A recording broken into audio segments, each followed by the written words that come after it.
Saludos ahí de nuevamente con ustedes.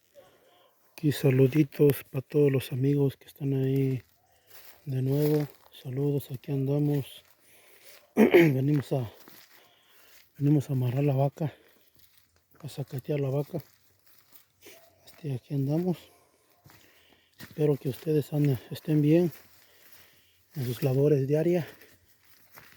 Pues nosotros aquí andamos de nuevo, echándole ganas.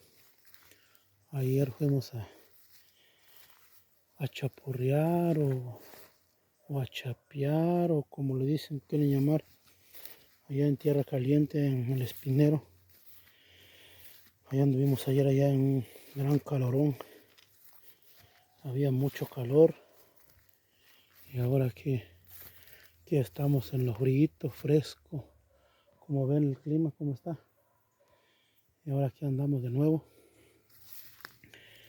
Que venimos a sacatear la vaca. Y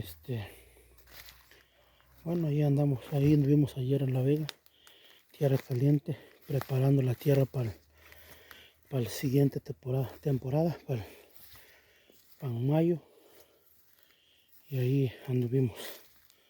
Saludos para todos los amigos que ven siempre este video, para todos los suscriptores que siempre están ahí pendientes. Saluditos, suscríbanse al canal y ahí saludos a todos los amigos.